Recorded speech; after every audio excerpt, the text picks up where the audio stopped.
Okay, so in the previous video, at the end of the previous one, I gave you a brain teaser question, and the correct answer was a totally strange, weird number. And I promised I am going to explain why we get this number, and we will follow these steps. I will review the statistical independence, and what I'm going to do here is, in the question, I gave you 10 reservations, but we will start from the case with 2 reservations, and then 3, and then 4. So, and the generalization requires a mathematical formula called combination. So I need to explain that. And then in the end, we will get a general formula for binomial distribution. How to get a probability in general for binomial distribution. Let's start with independence, the idea of independence. We learned the idea of independence in chapter 2.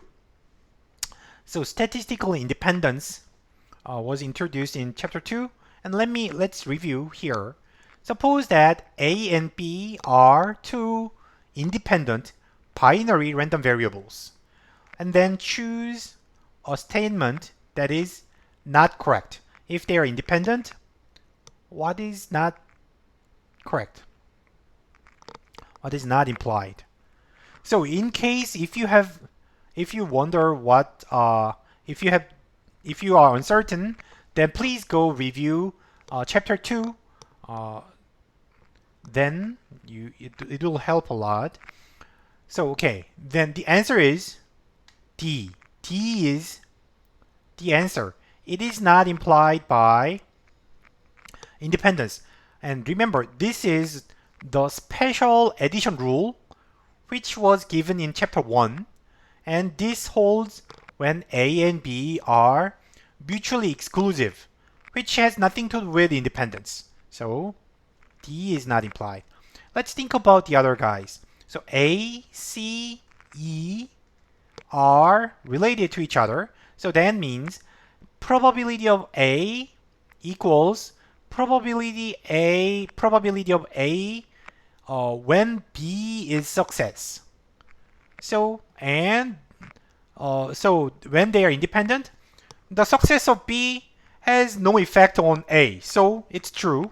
Similarly, even if B fails or succeeds, the probability of A does not change.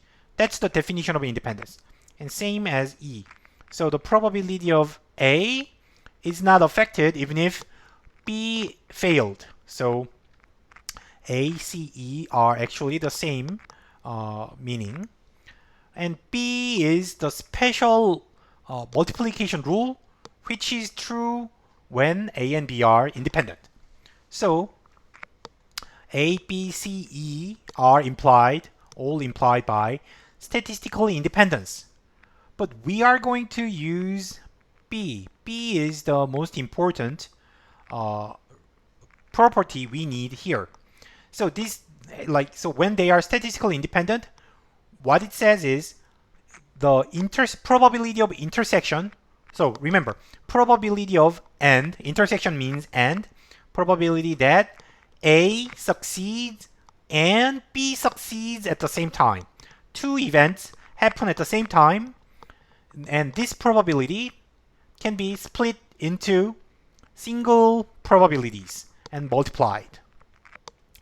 And I'm not going to prove this, but it is intuitive to extend this rule to multiple cases, multiple events. So if A and B and C are independent, then what we can say is the probability that A happens and B happens and C happens together, 3 events happen together, is simply multiplication of single probabilities, right? No matter what, no matter how many events you have, you may just simply multiply each of them. Multiply single probabilities regardless of the number of events, as long as they are independent. But independence is assumed for binomial distribution, so we are going to use this property. So remember this property. And then we are going to consider only two cases in this flight reservations. Suppose that there are only two reservations. I'm going to call them A and B. So there are two passengers, A and B, and they may cancel their reservations. And probability of cancellation is 10% each, and they are statistically independent. So A do not affect B. So in this case, let me ask you this question. What is the probability that A cancels but B doesn't? Pretty simple, right? Think about that. Pause the video and try this. And I'll give you the answer. The answer is, so we are going to write as like cancellation as 1 and non-cancellation as 0, remember? And then A equals to 1 means A's reservation is cancelled, and B equals to 0 denotes B's reservation is not cancelled. And what we would like to calculate is the probability that A is cancelled but B is not. So A cancels but B doesn't. They happen together, and because they are independent, you may write them as probability A cancellation times probability B not cancellation, non-cancellation. And this probability is automatically 90% because cancellation probability is always 10%. So probability that B does not cancel his reservation is 90%. So it is 10%, it is 90%. So multiply them using the independence. Right? Now you see how the assumptions are used. We use the independence assumption to split those intersection probability into multiplication. We use special multiplication rule, and we use the assumption that the probability of success is the same for all trials. The probability of cancellation is 10% for A and B, right? So then it's the probability of non-cancellation becomes 90%. So the answer is 0.1 times 0.9, which is 9%. So the answer is 9%. And then let me ask you a similar question, and I'll have you try this. So now I will define Y as the number of cancellations among these two guys. Still, we are only considering two reservations, A and B, and Y is the number of cancellations, which can be 0, 1, or 2. And everything else is the same. Then, what is the probability that Y equals to 1? You may use the algebra we used earlier and try this question. Pause and try this. Okay, so in the previous question, we calculated the probability that A's reservation is cancelled but B's not, which was 9%.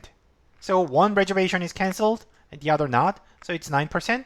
So you may think it's 9%, but actually, no.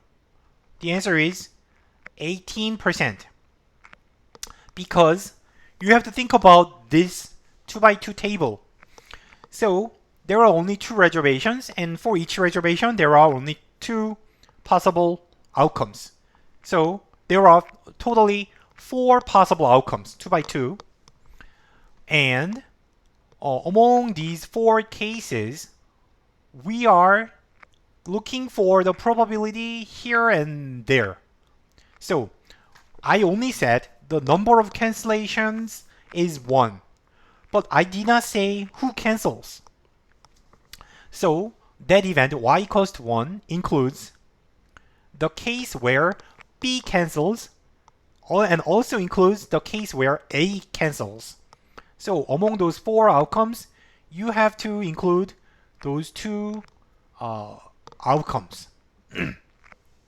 And we know how to calculate the probability of this. It was 9%.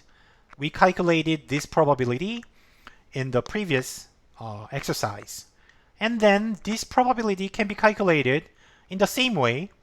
So we calculate this, we need to calculate this, and then use the special multiplication rule, and then 9.9 times 0.1, which happened to be the same as the other probability. So in the end, it is 2 times 9%, which is 18%.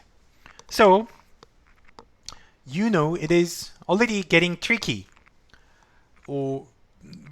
This question is, I want you to see the difference between this question from this one. Excuse me. So the probability can be different depending on you specify who is canceling and who's not. Because I specified who cancels, its answer was 9%. But if you don't care who cancels but just include all the possibilities, then it becomes 18%. The difference is whether you calculate this outcome only or include all the possible combinations. So 2 probabilities have to be separately calculated and added at the end. Now, I'm going to give you this answer before finishing this video. So now I'm going to increase the number of reservations to 3. Now you have 3 reservations, A, B, and C. And everything else is the same. 10% probability, independence. And in this example, what is the probability that the number of cancellations is 1, right? So same structure as before, but we have 3 reservations. Try this. I will end the video here.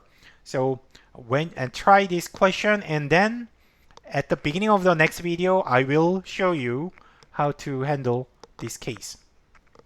Okay, thank you for watching, and see you in the next one. Bye. Do this question.